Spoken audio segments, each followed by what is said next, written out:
Y bueno, ahora que tenemos una buena cantidad de personas en línea, quiero agradecerles a todos por su paciencia y por esperar a la hora de inicio. Tuvimos algunos madrugadores que vieron qué pasaba tras bambalinas. Y quería dar las gracias a Rodrigo por estar aquí como nuestro orador para nuestra segunda Tech Talk. Muchísimas gracias. Yo lo conocí en noviembre en una conferencia en las Bahamas. Y bueno, él es de Venezuela, yo soy de Colombia, somos de países hermanos y nos llevamos muy bien. Me emociona mucho tenerlo aquí y darle un espacio. También quería agradecerle a BGCI, la Organización Internacional para la Conservación de Jardines Botánicos, por el apoyo que nos dan en todas nuestras iniciativas y por el apoyo a nuestra red América Central y el Caribe. Yo soy su anfitriona hoy, soy Lina Ramírez y trabajo para el Jardín Botánico de Naples, pero también soy coordinadora de la red.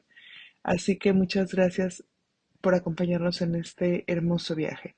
Vamos a hablar de algunas reglas básicas. Si no están hablando, por favor, silencien su audio para que podamos tener toda su atención. Al principio de nuestra presentación, Rodrigo será el único que hable, así que por favor silencien su micrófono mientras él está presentando para que podamos mostrarle ese respeto. Al final tendremos una sesión de preguntas y respuestas en la que podrán abrir su micrófono. Cuando quieran hacer una pregunta, les rogamos que utilicen la función de levantar la mano para que no hablemos al mismo tiempo. Cuando estemos listos para su pregunta, entonces les pediremos que quiten el silencio y hagan su pregunta. Y si no tienen esta capacidad de quitar el silencio de su micrófono, pueden hacer su pregunta en el chat y nosotros se la leeremos. Y bueno, con esto me gustaría también preparar el escenario para Chad, que nos hará una hermosa introducción a Rodrigo y su hermoso trabajo. Pues muchísimas gracias, Line, gracias de nuevo. Solo quiero agradecer a BGCI, gracias por su apoyo en esta red de jardines botánicos del Caribe y Centroamérica. Y gracias a todos en la región. Si ustedes no están familiarizados con la herramienta Garden Search y Planet Search, por favor, tómense un tiempo para familiarizarse. Ambas son muy importantes con la gran cantidad de datos asociados a ellas y son realmente importantes como parte de nuestras estrategias actualizarlas. Nos pondremos en contacto con ustedes que forman parte de esta red de jardines botánicos del Caribe para actualizar esta información. Pero bueno, si ya están listos para actualizar la información, por favor, Lina y yo estamos dispuestos a ayudarles a conseguir la información que necesitan. Nuestro orador hoy es Rodrigo de Sosa Hernández y él es el gerente del programa de bosques tropicales de la organización, o sea, una organización no gubernamental con sede en Costa Rica. Rodrigo estuvo con nosotros en el reciente congreso de la red de Uleteren, Bahamas. Él es un agrónomo venezolano graduado de la Universidad Central de Venezuela con maestría en ciencias y la agricultura. Él obtuvo su maestría en Ciencias y Economía Agrícola y de Recursos de la Universidad California Davis en California. Él tiene más de 20 años de experiencia en el diseño, ejecución y seguimiento de proyectos paisajísticos de estabilización de suelos, prevención de la erosión, reforestación forestal, tanto en Venezuela como en Costa Rica. Él ha trabajado en varios sitios de Cotobruz y Buenos Aires y las regiones del sureste de Costa Rica. A través de estos proyectos, Rodrigo lidera la estabilidad agrícola, restauración de árboles y la conectividad entre los diferentes parches forestales existentes a través de un paisaje agrícola y la protección de especies en peligro de extinción. En su presentación de hoy nos va a hablar de la restauración a través de un gradiente altitudinal y es realmente importante porque incluye el trabajo hacia los principales objetivos y metas de la estrategia de conservación de plantas. Este trabajo es importante, lo hemos ayudado a desarrollar en el Congreso en Eulesera. En este trabajo aborda muchos de estos objetivos y metas. Personalmente creo que esto sirve de guía para nosotros a medida que trabajamos en la región para la conservación y nos ayuda a formar una especie de hoja de ruta sobre cómo nosotros como individuos podemos alcanzar los objetivos y las metas estratégicas de la próxima década. Así que con esto cedo la palabra a Rodrigo. Hola, pues muy buenos días y buenas tardes a todos. Gracias por la invitación. Voy a empezar a compartir mi pantalla y hablar del trabajo que hacemos.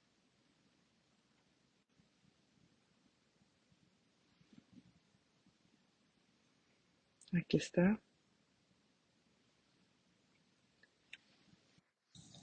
Primero quiero hablar del nombre amistoso, que es una palabra femenina porque es un trabajo realizado entre el Parque Internacional Amistad y la península de Osa en el sureste de Costa Rica. Por eso el nombre. Estamos tratando de restaurar no solo la conectividad ecológica, sino también la social, la agrícola y la comunitaria, puesto que ellas deben de ir de la mano con el fin de tener una restauración exitosa. Chad hizo un gran trabajo presentándome. He vivido en Costa Rica durante los últimos 5 años y nunca pensé que estaría viviendo en esta parte del mundo, pero pues las cosas suceden y estoy muy emocionado de ser parte de este equipo y de este proyecto. Siempre les digo a mis amigos que una de las cosas que más me gusta de lo que estamos haciendo es que es bueno para los otros. No solo lo decimos, sino que lo hacemos. Así que me siento muy orgulloso de mi equipo y de trabajar con la gente de la región. Comencemos con un poco de contexto. Para la mayoría de ustedes, Costa Rica es una historia de éxito, sobre todo cuando hablamos de conservación de bosques y regeneración forestal. Como lo pueden ver en los gráficos de la pantalla, que son las estadísticas oficiales de Costa Rica, sí, el bosque ha hecho un increíble regreso en Costa Rica, de un 21% a casi 87%, perdón, de 21% del 87 a un 60% en la actualidad. Pero esto incluye plantaciones de cámaras y plantaciones de madera y bosques secundarios. Sin embargo, necesitamos conocer las realidades locales para crear un programa de restauración exitoso. Así que si bien Costa Rica en su conjunto lo hizo muy bien en estas últimas 3 décadas, hay que ver qué sucede en el sureste de Costa Rica. Tenemos la península de Osa y el Golfo Dulce.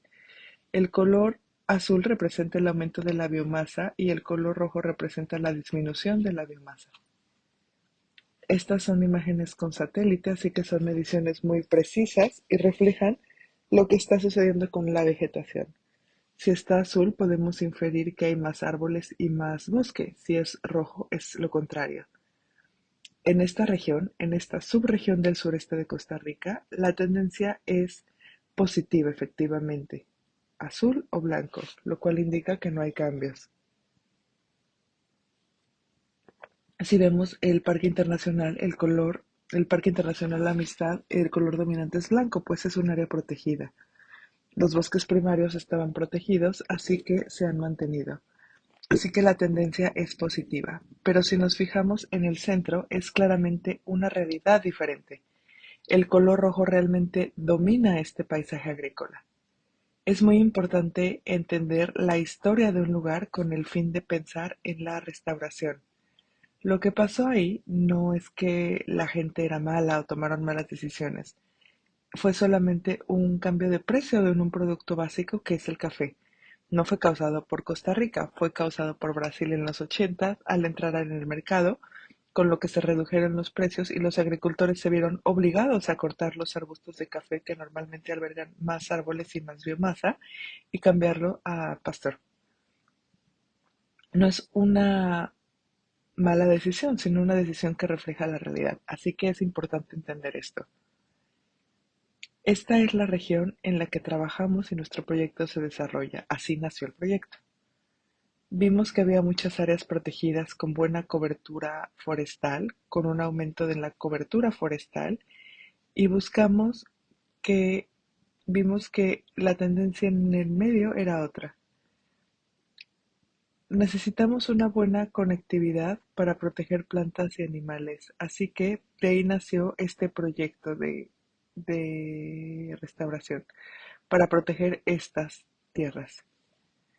Este proyecto tiene casi 3 años, lo empezamos desde cero. Y ahora pueden ver que todos estos puntos son granjas con las que trabajamos en restauración, en recolección, en, plan- en prácticas agrícolas sostenibles. Y los puntos aquí, aquí y aquí son nuestros viveros. Uno de los desafíos más importantes con la restauración en los trópicos es que, a diferencia del hemisferio norte, donde hay 10 o 12 especies, aquí necesitamos al menos un centenar o 150, lo más cerca de la naturaleza. Como pueden ver desde este gran gradiente altitudinal, aquí abajo hay un área muy diversa, a pesar de que es un pequeño rincón del mundo, alberga alrededor del 3% de la biodiversidad mundial. Por esto, este proyecto es tan importante. Y finalmente, estas líneas son los caminos,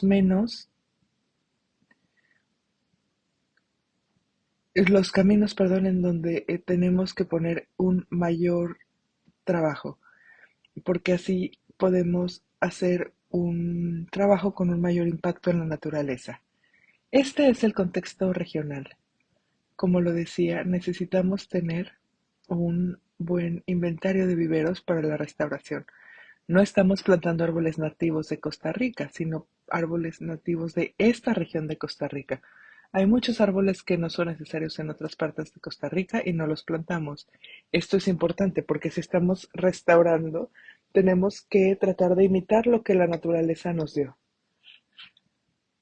Por ejemplo, en algunas de las granjas metemos diferentes especies y esto no ocurre con los árboles.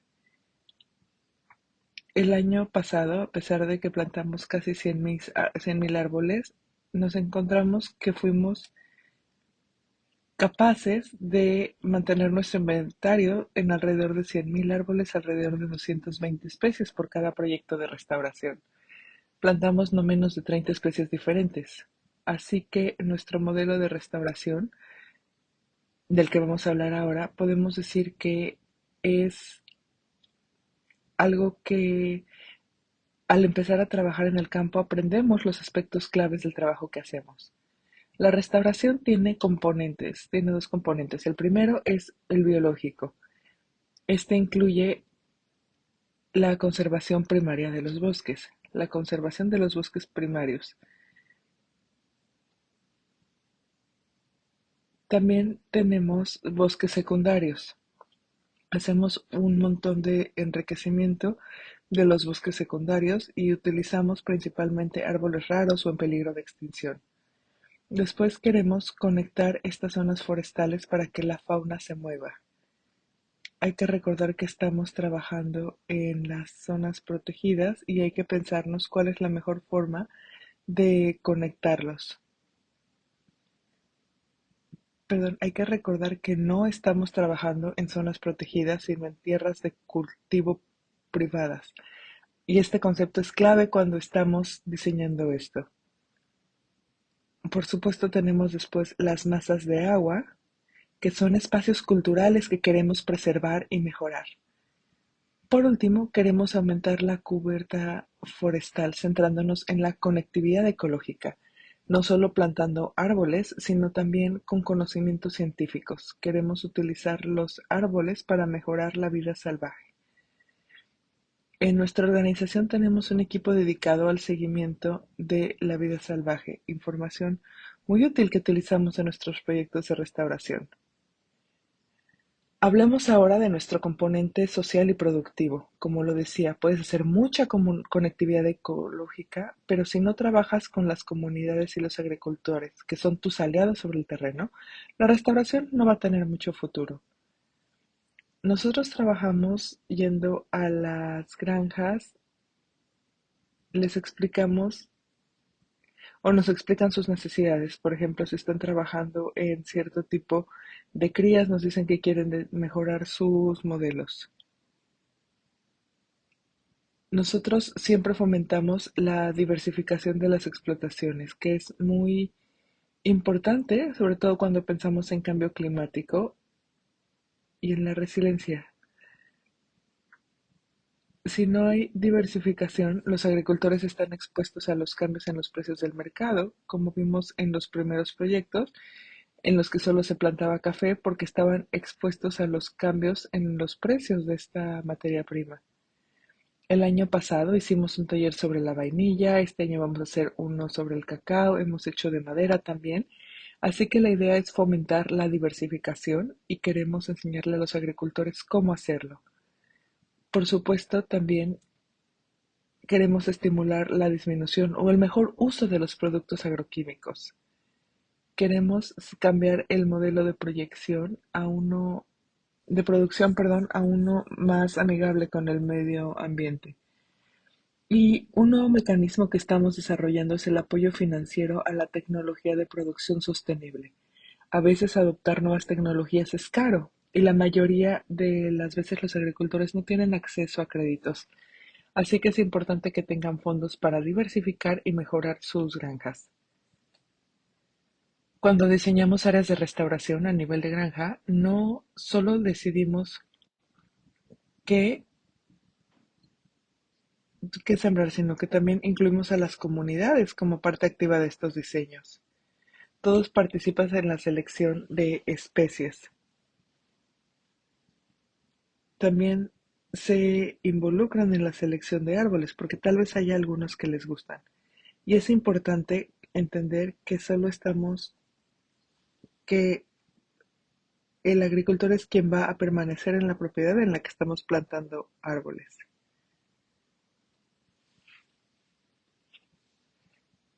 El componente biológico y el componente socioeconómico. Tenemos muchos tipos de restauración. El primero y más importante para los granjeros son los manantiales de agua. Estos son realmente buenos si los preservas. Si tienes una afluencia más estable de agua a través de las temporadas secas y húmedas, esto será algo bueno para los ranchos de ganado, pues por supuesto las vacas necesitan beber y luego para nuestros paisajes culturales. Entonces tenemos que tener sistemas de agua de riego. Aquí en nuestras fotos vas a ver el trabajo real en la granja. Ven un parche muy pequeño alrededor de esta pequeña laguna.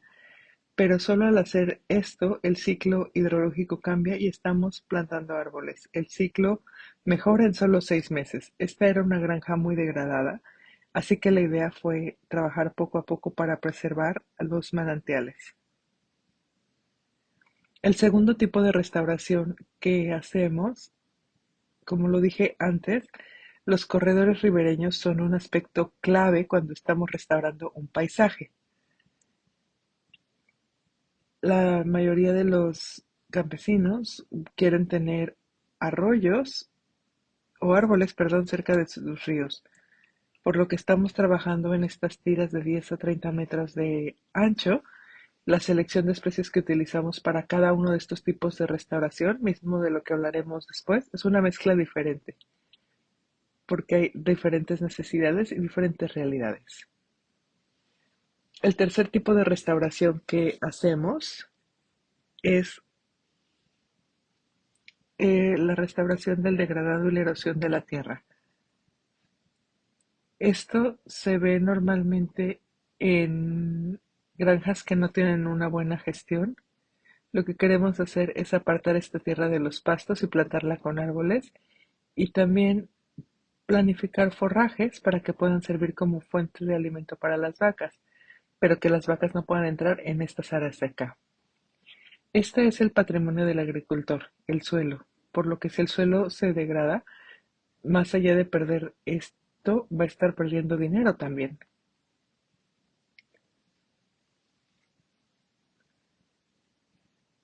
Después, yo estuve hablando también del movimiento de masas, lo que es clave para la protección de tierras. Aquí tenemos cuatro casos diferentes. En la parte inferior se trata de una carretera local, hubo un gran huracán y no solo estamos restaurando esto, protegiendo la tierra local, sino que también estamos protegiendo la, el transporte local y la comunicación local. Es una situación ganar-ganar. En esta granja había un abuso de uso de herbicidas, por lo que el suelo no tenía protección y estaba afectando la cosecha del café. Estos dos es solo un movimiento de masas causados por una gran cantidad de lluvia, lo que es común en esta región.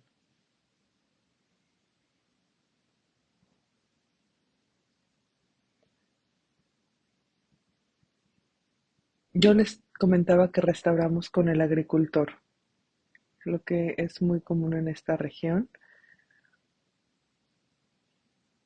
Trabajamos, por ejemplo, con Pablo, quien está plantando vainilla y sus árboles son para dar sombra a la vainilla. En este caso, que es el mayor proyecto hasta ahora, 8 hectáreas, por lo que son más de 8.000 árboles. Él quería hacer desarrollo urbano, como una casa por hectárea, pero primero quiere crear un bosque. Y con Hipólito, él quería reforestar toda la finca y transformarla en un área de conservación. Pablo Cascante quería conectar este bosque a través de esta pequeña franja a un bosque que está aquí a la derecha, que le pertenece a la granja de su hijo. Como yo lo decía, son factores clave a tener en cuenta cuando estamos haciendo restauración en tierras privadas. Aquí podemos ver enriquecimiento forestal. Tenemos for- forest- eh, fuentes privadas y secundarias. En las primarias nos centramos en especies de mayor valor ecológico, pues queremos aumentar la biodiversidad de estos bosques que vemos. Estos fueron plantados el año pasado. Ahora, ¿cómo hacemos la mezcla de restauración? Por supuesto queremos tener especies pioneras.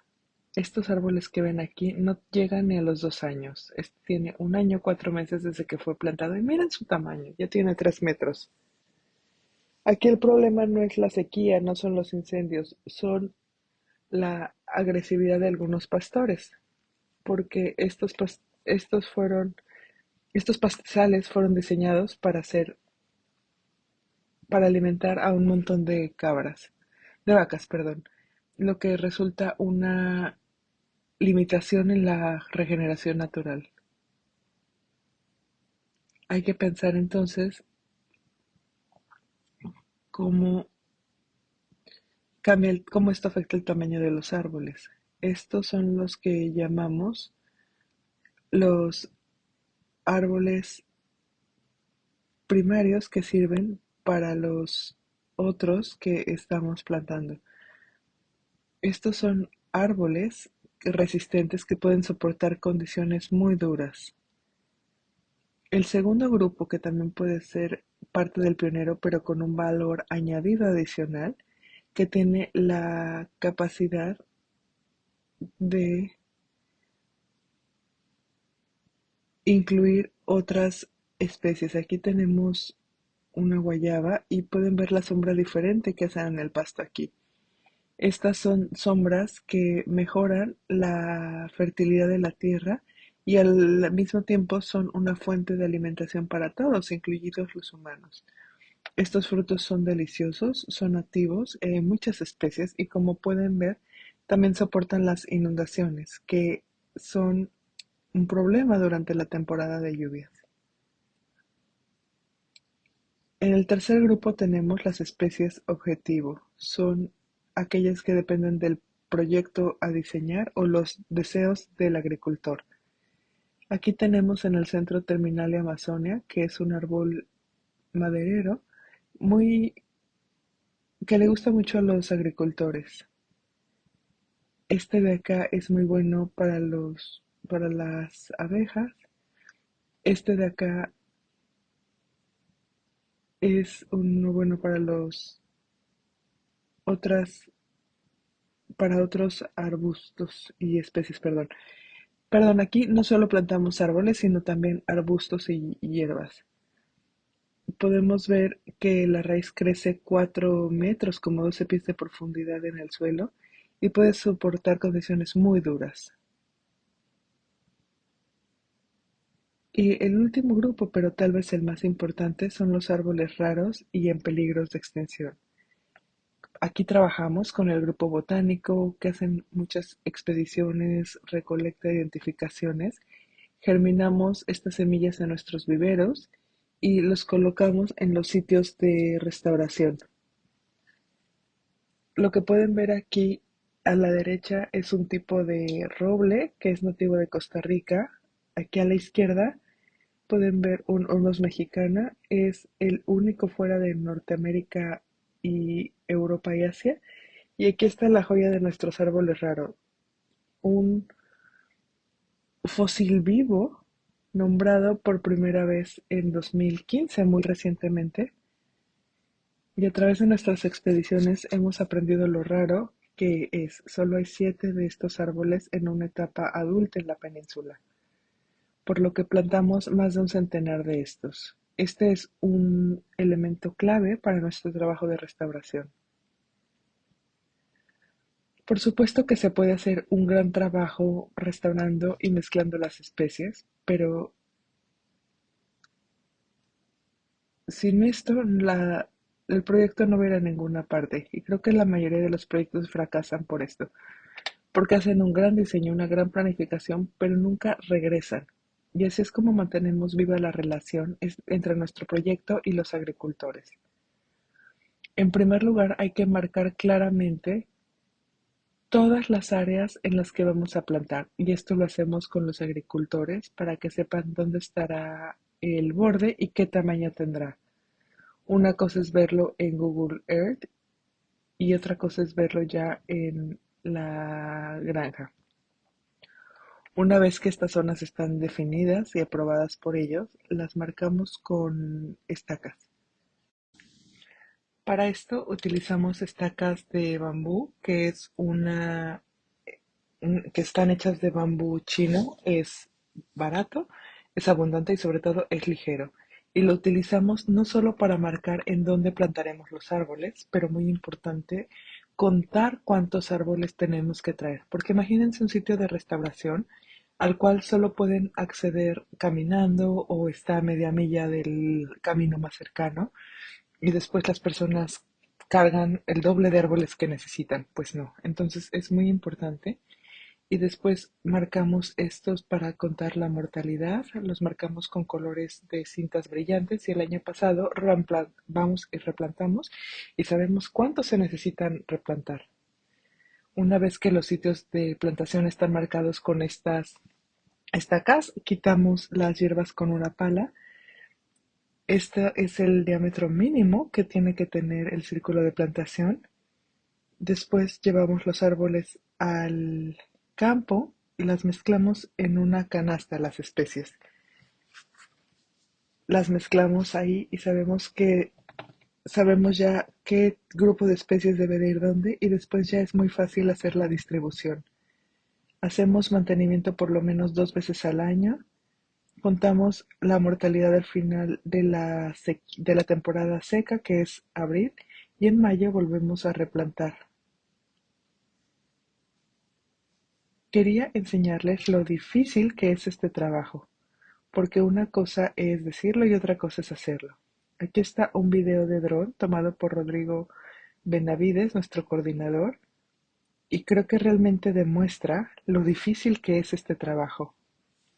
Este círculo que vemos aquí es un árbol que plantamos en la finca que les comentaba. Aquí plantamos 8,000 árboles, así que imagínense hacer 8,000 agujeros con una pala 2 veces al año. Y esta es la única manera en la que podemos garantizar que estos árboles superarán estos, estos pastores tan agresivos en las tierras degradadas. Sin duda, sin nuestro equipo de trabajo en el campo, la restauración sería imposible. Así que este es el poder de trabajar en equipo. Y bueno, ahora vamos a hablar de nuestras granjas modelo.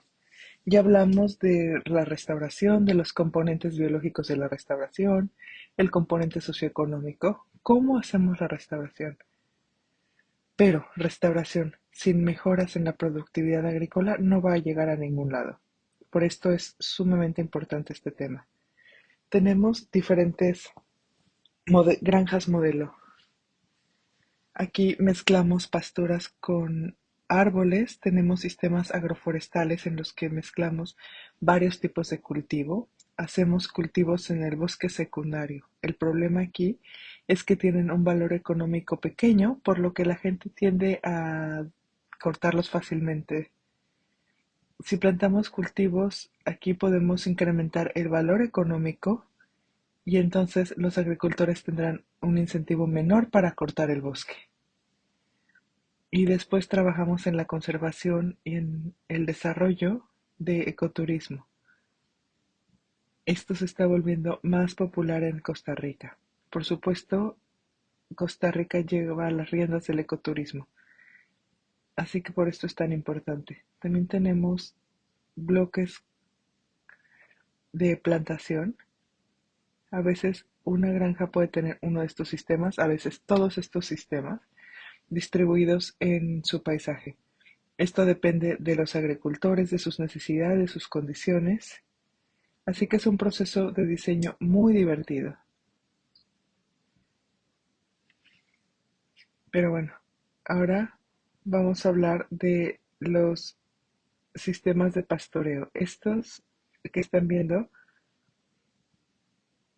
son los que diseñamos. Estos se encuentran en las tierras altas, alrededor de 3000 pies de altura. Estos son pastos y estos así se quedan. En verde están los que restauramos, en amarillo es la cerca de vida y esto permite aumentar el número de árboles en la granja. En estos bosques hay un manantial de agua que sirve a una comunidad, así que estamos protegiendo la calidad del agua que llega. Así que es una victoria para la comunidad, para nosotros y para el medio ambiente. Combinamos árboles maderables, lo que es increíble verlos, y vean cómo se ven estas pasturas, saludables, nutridas. Si tuvieran, y aquí podemos tener granjas, vacas aquí y también todos estos árboles maderables, que a la larga pueden proporcionar un ingreso adicional para el agricultor. Aquí tenemos una de las herramientas claves para trabajar en las fincas ganaderas y hacerlas más amigables con la biodiversidad. Tenemos estos que son buenas para los para los cruces de animales, para la anidación de las aves, para las ardillas. Básicamente la granja se convierte en más biodiversidad y el trabajo del agricultor es mantener un buen pastoreo aquí. Aquí tenemos que, que esta carretera es de 30 metros de ancho, por lo que los agricultores mantienen el ganado aquí y vamos a tener un cinturón verde alrededor, que es muy bueno para el cambio climático, protegiendo los pastos. La segunda técnica que utilizamos son los sistemas de pastoreo civil, lo que se llaman islas de sombra. Para aumentar la productividad del ganado, necesitamos sombras para que el ganado pueda alimentarse y descansar en un ambiente fresco. Entonces plantamos estos árboles, las guayabas que les mencionaba antes, y estas mejoran el suelo, lo hacen más nutritivo y hay una mayor fijación de carbono en la granja, así que al final es lo que buscamos para obtener un resultado. Ahora, este concepto es clave, es la tecnología PARC, tecnología que se creó porque algunas personas vieron qué es lo que está pasando con la naturaleza, qué sucede con las grandes migraciones en África. Son suelos realmente pobres, escasos de lluvia y sin embargo tiene pastos para alimentar a millones de animales por años y años. ¿Qué es lo que pasa, lo que ocurre aquí? Los animales pastan por 1 o 2 días y después siguen adelante. Entonces, este sistema lo creamos, en vez de ver algo así de grande, hacer algo chiquito en donde los animales estén aquí 1 o 2 días máximo. Esto da suficiente tiempo para que el suelo y el pasto se repongan, que sea nutritivo, e incluso pueden aumentar el número de animales que tienen en una granja y pueden tener una huella de carbono más pequeña a partir de su granja. Entonces es una situación ganar-ganar. Este es el sistema simple. Hablemos ahora de los sistemas agroforestales. Como yo les decía, la clave para la agrosilvicultura es mezclar.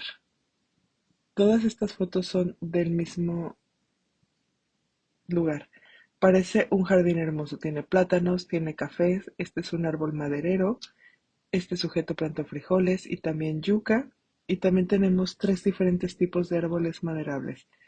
Todo esto dentro de su paisaje cultural, beneficiando al café, que es su cultivo principal. También tiene abejas en esta granja, así que esta mezcla ayuda a las abejas y a tener flores para lo largo del año. Eso. Aquí la temporada de lluvias se da solo 3 meses por año. Imagínense transformar su paisaje cultural en algo realmente productivo y aún así sumamente respetuoso con el medio ambiente. Fuimos a esta granja hace 2 días y él dejó esto crecer sobre los árboles maderables y en realidad se ven hermosos. Aquí vemos que los frijoles generan nitrógeno que protegen a los árboles.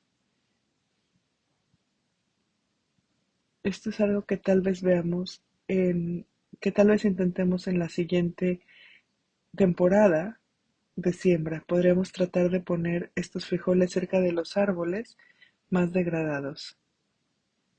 Y bueno, cada año se aprende algo nuevo. Aquí están las colmenas que tiene en su granja. Aquí están los agujeros en donde plantamos los árboles y aquí la clave era producir muchas flores. Vamos a ver los cultivos en un bosque secundario. Como pueden ver, esto es vainilla. Yo no sabía cómo se veía la vainilla antes de venir a Costa Rica, pero la vainilla es una orquídea que sube a los árboles. Es fácil de cultivar, pero hay que ser muy delicado en la forma de crecer y de cosechar. Si tienes una buena cosecha, este podría ser un mejor ingreso que café, aceite y cacao. Se pueden tener hasta $5,000 por un buen cultivo de vainilla. La mayoría de la vainilla que compramos en los supermercados no es natural. Si buscan la natural van a ver lo alto que es el precio. Así que pueden ver que el cosecharla en un bosque secundario aumenta el valor de este bosque.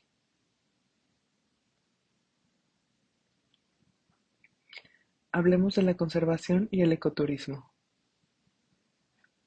Por suerte hay muchos agricultores, no solo los expatriados, sino también los locales, quienes quieren transformar sus granjas en bosques. En la mente de los costarricenses, el valor de los bosques se ha incrementado en los últimos 40 años. Ahora tiene más valor que tu granja tenga bosque a una granja degradada.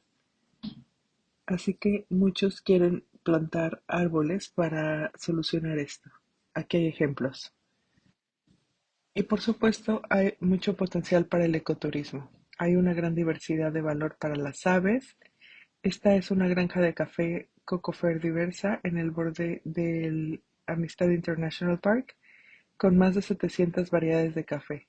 Para los amantes del café, esto es el paraíso. Hacen muestras, pruebas de café y estamos contribuyendo a la plantación de los árboles polinizadores para las plantaciones. Como pueden ver, los árboles entonces, como pueden ver, estamos creando herramientas para mejorarlos. Y esta es la clave de nuestro proyecto. Y después tenemos algo súper importante que es la plantación de árboles. Queremos tener plantaciones de madera para que la gente no quiera ir al bosque natural para tomarla. Esto fue algo que intentamos hace unos años con árboles maderables, pero no salió bien, por lo que utilizamos una especie que crece muy rápido para que este agricultor tuviera un ingreso adicional y una gran cantidad de carbono se fijara. Como pueden ver, esto fue un bosque natural cerca del río, por lo que es una combinación de cosas. No queremos restauración de monocultivo, queremos granjas que sean diversas y utilicen una gran cantidad de cosas diferentes. En este caso, esta granja pertenece a una instalación de procesamiento de café llamada Colpe Sabalito. Estos son los árboles de madera. En este caso, plantamos un árbol exótico al que le va muy bien aquí y no se hace invasivo.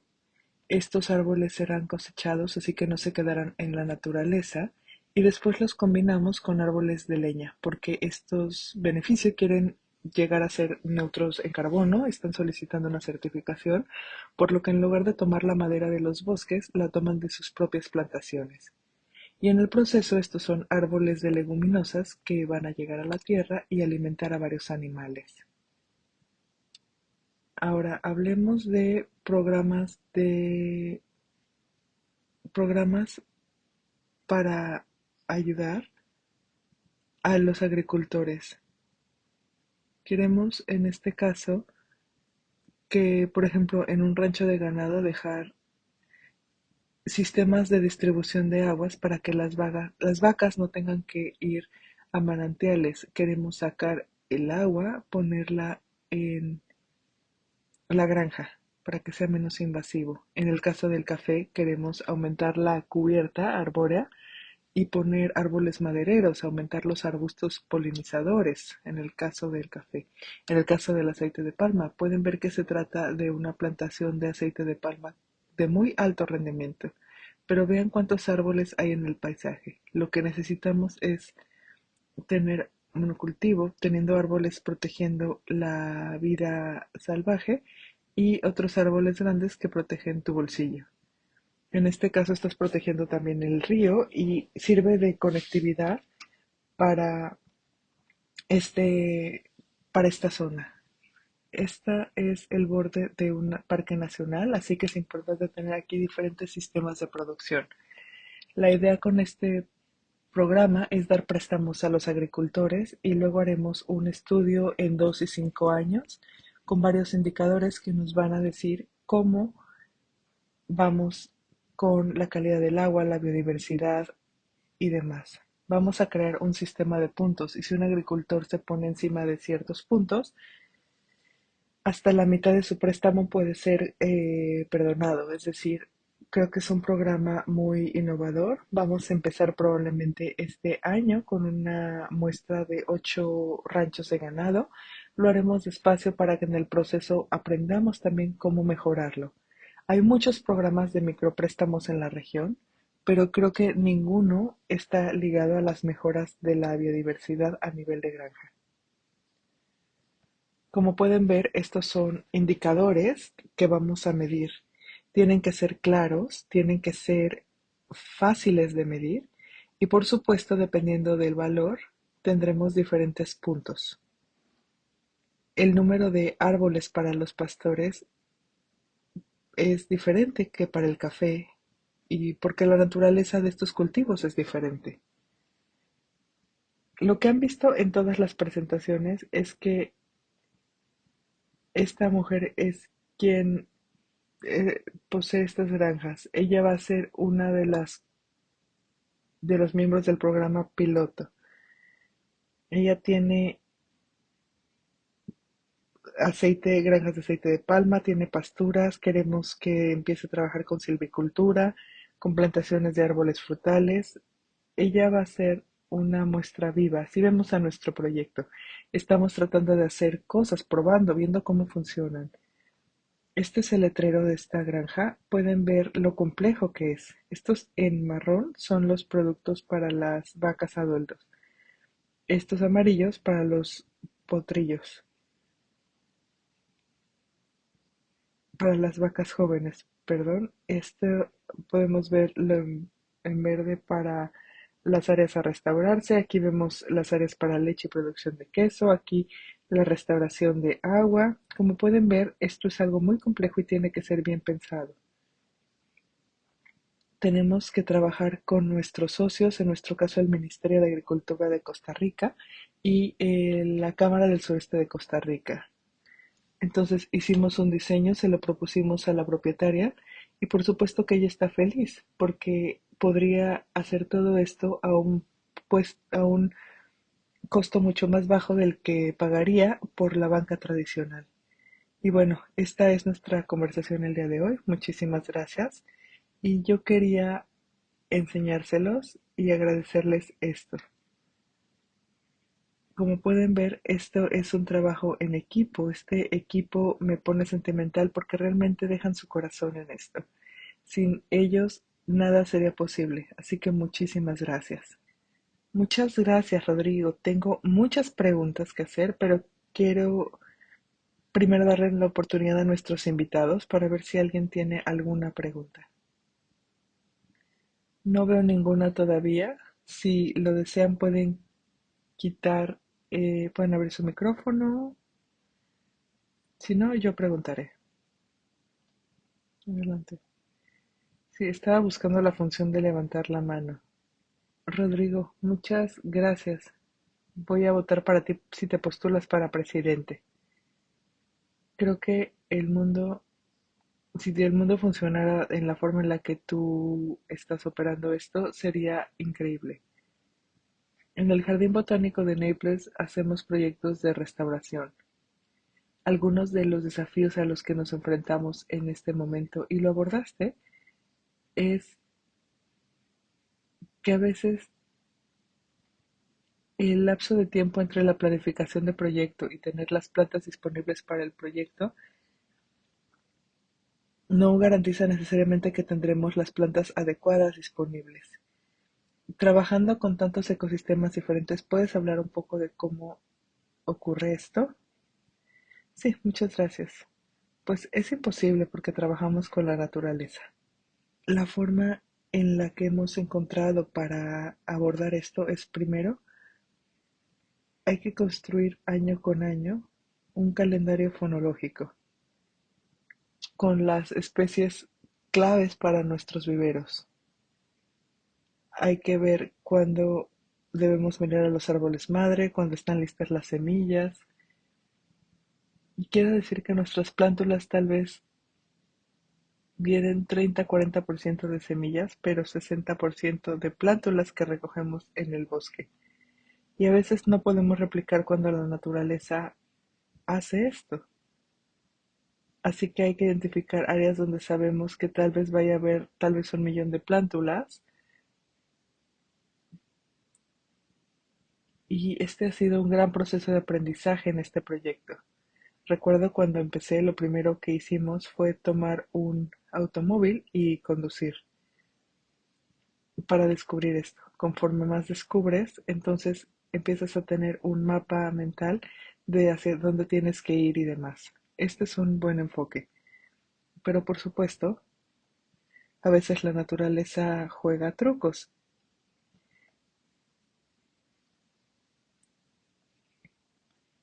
Estoy viendo ahora los árboles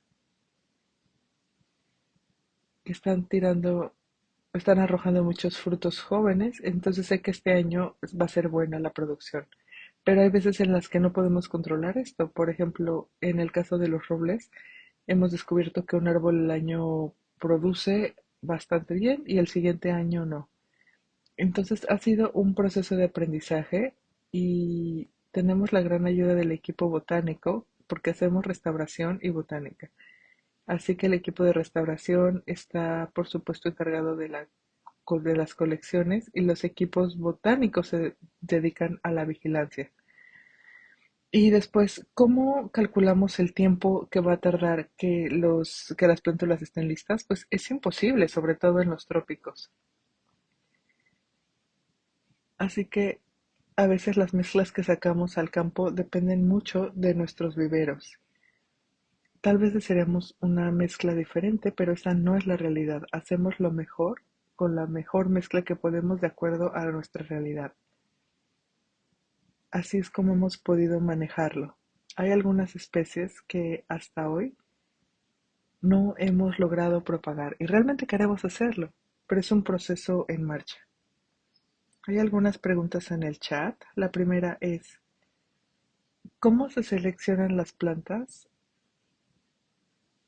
Creo que mencionaste cómo los agricultores seleccionan las plantas, pero ¿cómo se toma esta decisión? Y a continuación, ¿utilizas múltiples variedades de especies como para la madera o es una sola especie en cuanto a la selección?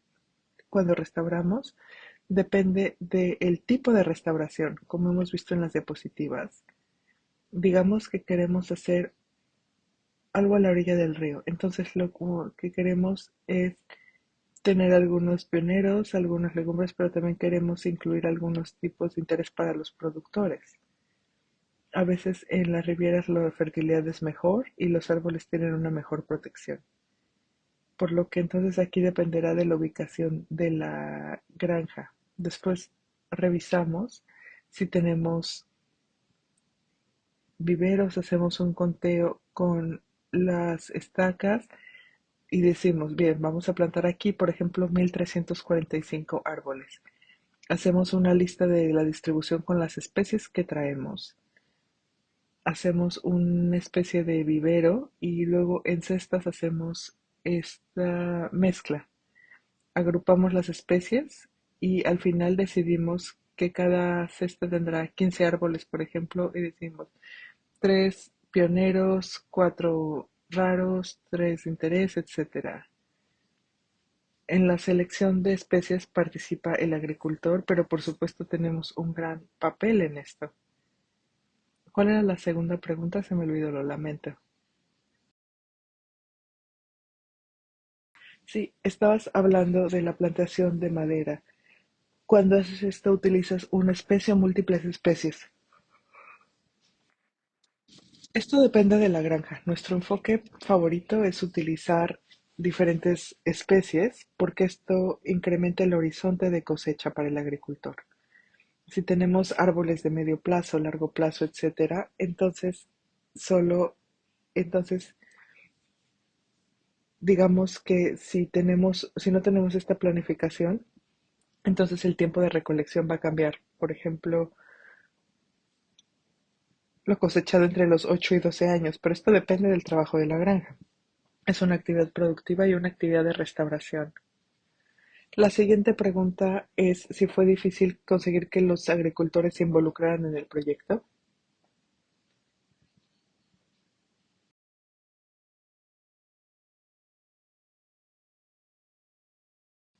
¿Qué hay de los prejuicios que tuviste que superar? Pues buena pregunta. Hace un tiempo nos preguntamos, ¿cómo hemos logrado este éxito? Vieron al equipo, somos 3 personas en este paisaje grande.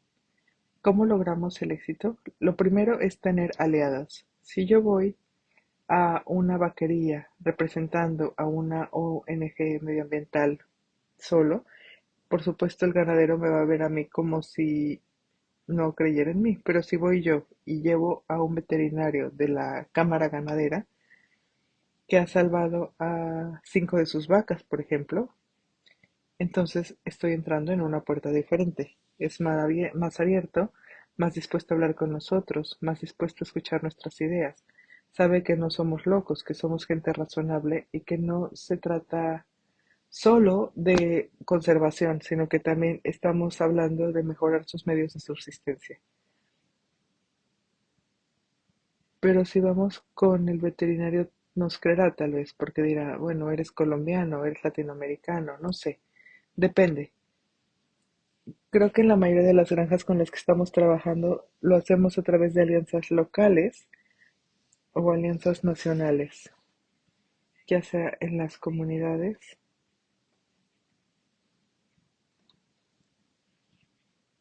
El año pasado llegamos a un punto en el que recibimos mensajes de WhatsApp de desconocidos interesados en conocer nuestro proyecto.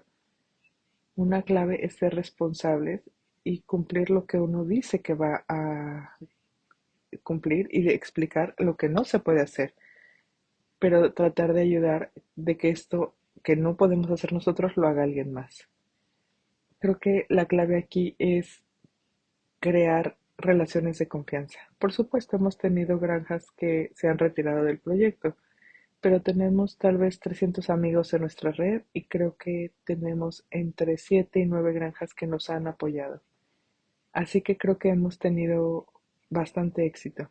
Creo que la clave está en ser honesto y estar dispuesto a escucharles. Yo creo que este es un gran error que muchas ONG cometen. Creen que tienen una varita mágica en sus manos, pero no es cierto. Tienes que explorar y hacer que puedan respetarte más porque respetan tu trabajo y después a partir de esta apreciación empiezas a construir relaciones que son realmente valiosas. Sí, esto es realmente valioso no solo con los agricultores, sino con otras organizaciones. La siguiente pregunta es, ¿tienes problemas con las plantas exóticas cuando se están plantando? El problema que tenemos con las pasturas sí son exóticas, son variedades que se producen en Colombia o Brasil y la semilla fue traída a Costa Rica. Este fue el problema más grande que tuvimos. En algunos bosques secundarios tuvimos algunas especies invasoras en el suelo forestal. Esto lo hace un poco más difícil. Esto hace que nuestros árboles crezcan de una forma más difícil. Pero esto no es la norma, esto pasa en solo en algunos lugares. En la mayoría de los bosques secundarios a los que vamos tenemos las especies nativas, por lo que los árboles ir, pueden crecer bastante bien, así que no es un problema muy grande. Perfecto. Y por último, es una pregunta larga. Si necesitas abrir el chat para verla, puedes hacerlo. Ok.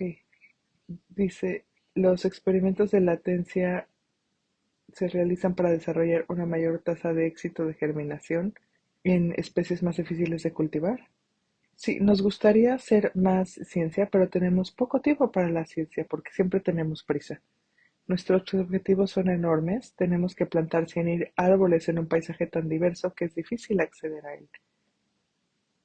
Hemos hecho experimentos no formales con algunas semillas. Hemos intentado cosas muy simples, pero hay un elemento específico en el programa de botánica con el que vamos a trabajar en especial para las especies raras y en peligros de extinción. Por eso las especies raras están amenazadas, porque hay dificultades para reproducirse. La mayoría de los árboles que utilizamos para restauración son muy fáciles de germinar y propagar, y de los que tenemos pocos problemas encontramos una manera fácil de solucionarlo. Con los robles, por ejemplo, era muy simple, solo teníamos que poner un remojo de agua un día y luego una semilla hidratada y demás.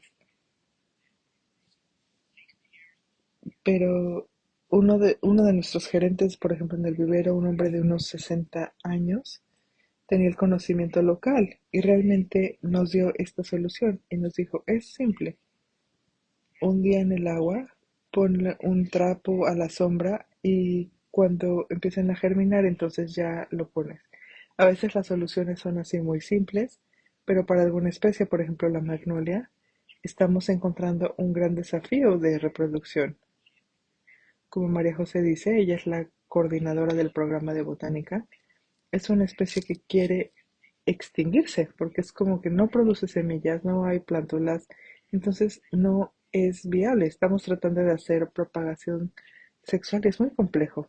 Así que si para contestar esta pregunta tratamos de hacer experimentos en el futuro y en realidad es una de las cosas por las que me hice parte de esta red, para empezar a trabajar en estos aspectos.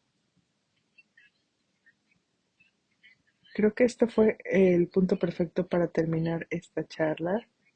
Creo que lo importante es cultivar esas relaciones utilizando la experiencia que ya está allá afuera para poder crear con soluciones sobre el crecimiento y aplicar lo aprendido en nuevos proyectos. Perdón, tuvimos algunos problemas técnicos.